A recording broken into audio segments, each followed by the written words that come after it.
partie 5B. C'est parti.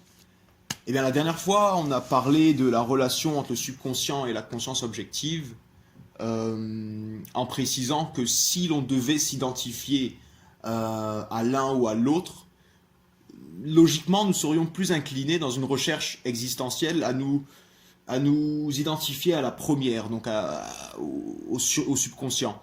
Parce que le subconscient perdure, ne s'éteint jamais, ne dort jamais, et que la partie conscience objective tend à changer, même mourir, et moins fiable que ceux qui la sous-tendent.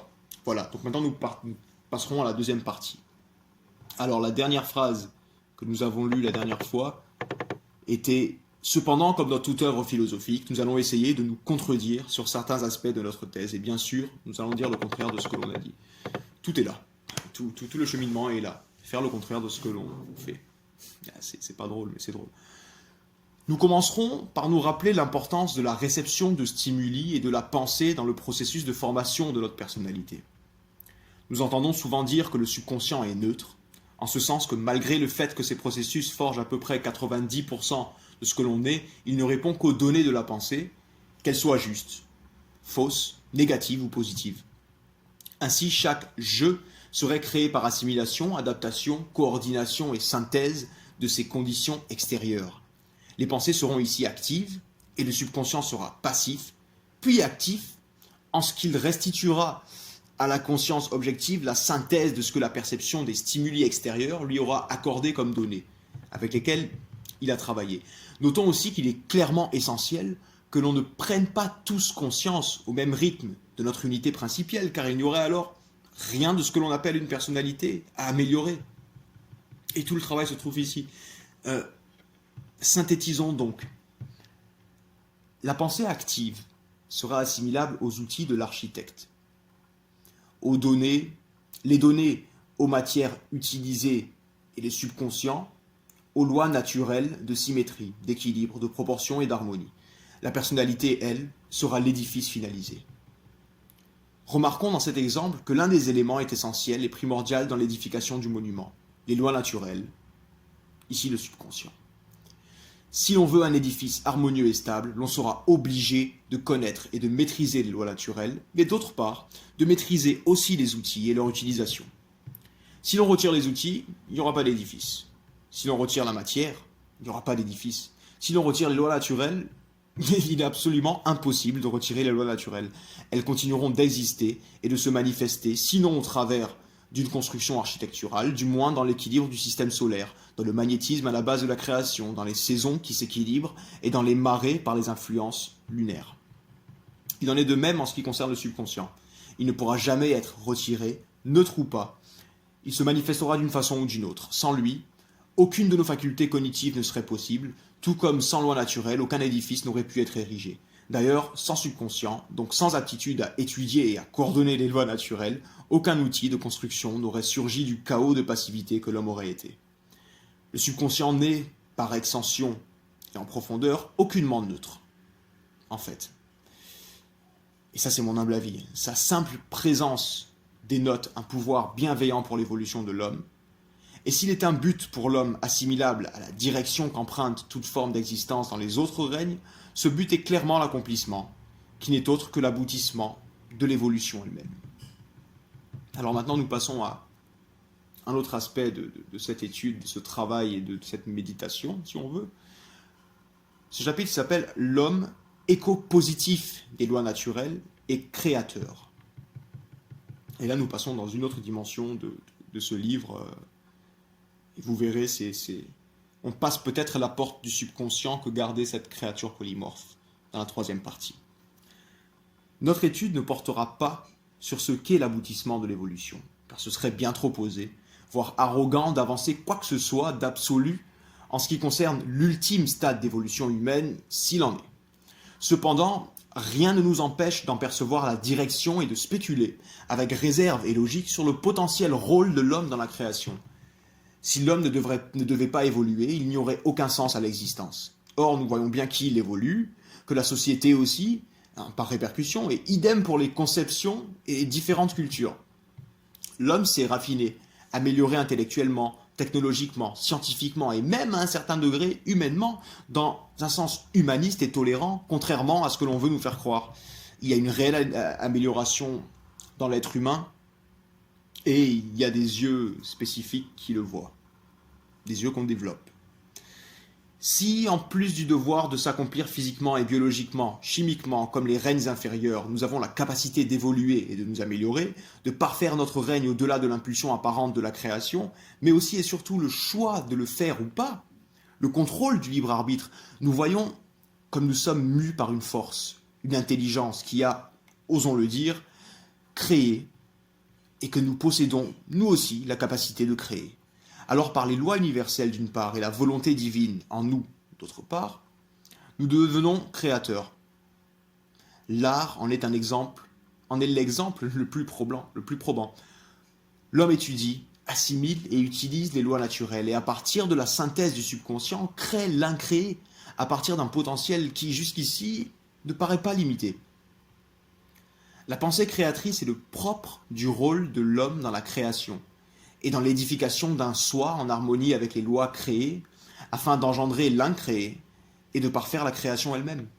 L'homme serait alors, et pour en revenir à une analogie qui a pour comparatif la constructivité, comme un gérant sur le chantier en apparence non achevé, et sur un chantier en apparence non achevé, et aurait pour mission de finir la construction, mais cela en suivant des plans bien définis et une direction bien établie quant aux grosses œuvres.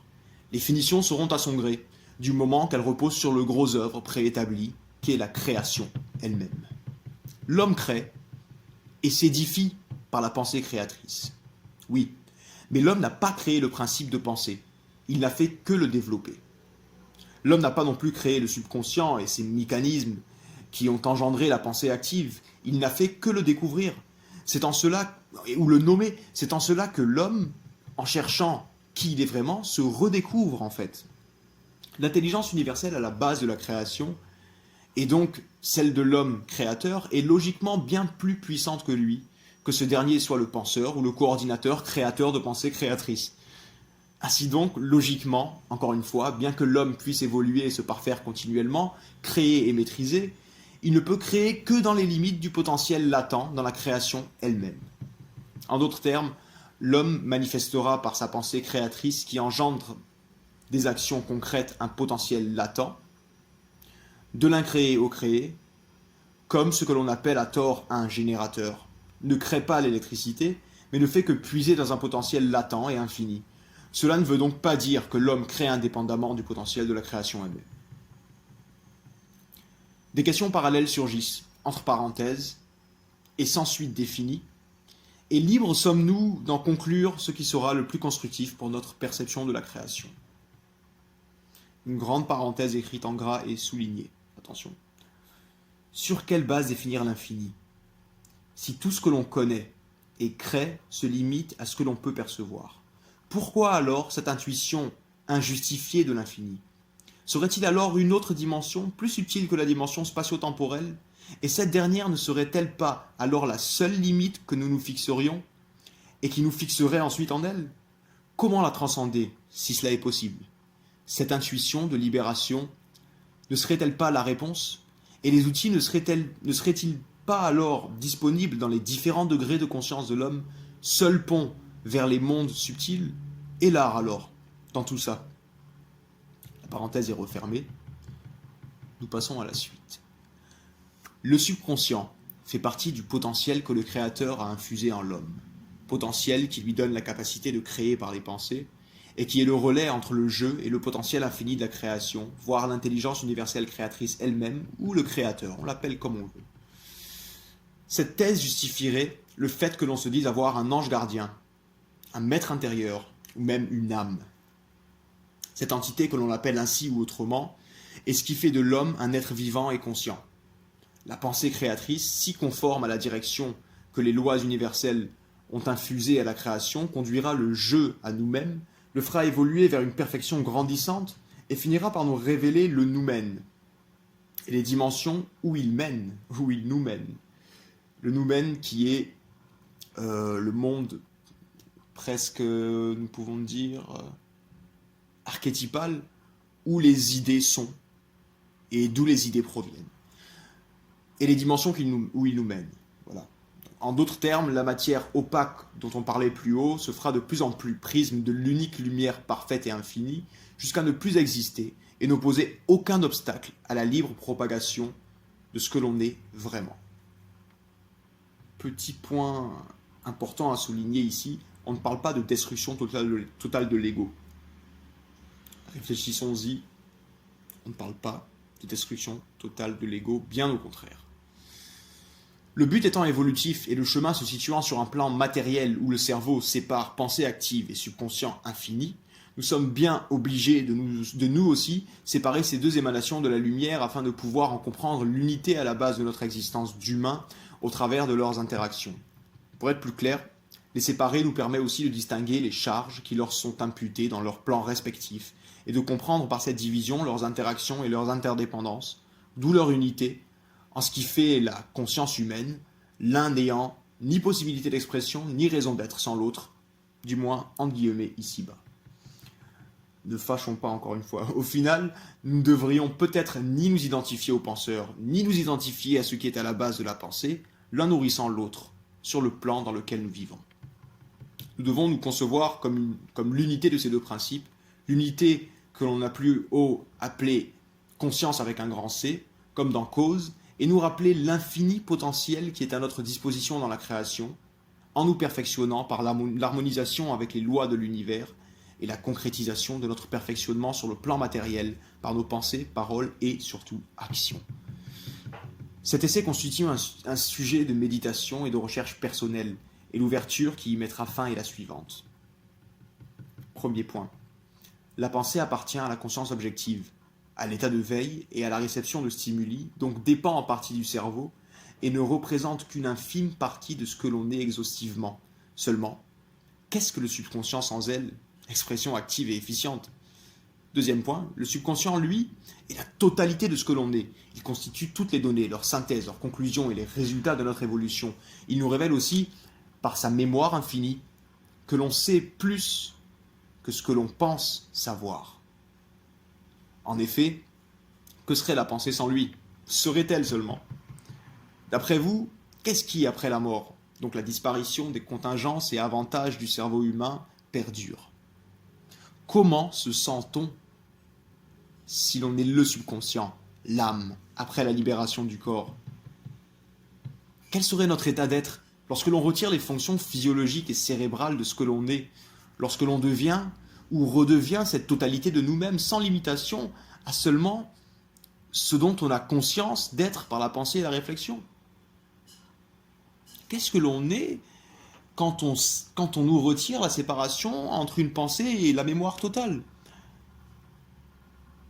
C'est une question profonde à laquelle chacun pourra répondre à sa façon. Il n'y a pas de réponse ici. Il y a des propositions. D'ailleurs, je l'ai mis en PS et en italique. Ces questions n'induisent aucune réponse spécifique. Elles sont pour nous un sujet de recherche infinie et leurs réponses représentent une conception presque impossible à l'intellect humain. Seulement, se les poser et les étudier constitue une impulsion évolutive et graduellement révélatrice de vérités éternelles, car l'on est ici dans un domaine dépassant le fini. Comme beaucoup d'autres étudiants et chercheurs, beaucoup d'entre nous ont découvert qu'il existe des moyens de se rapprocher de la réponse. Et la méditation en fait partie, tout comme le sommeil et ses rêves. Je vous souhaite des recherches fructueuses et un cheminement ascendant, toujours plus proche de la cause et de vous-même, donc d'autrui, et de la création dans sa totalité, de la vérité sans limite ni séparation. Fin de cette 5e partie B. La prochaine partie s'appellera Vérité, et ce sera la 6e de ce livre. Merci.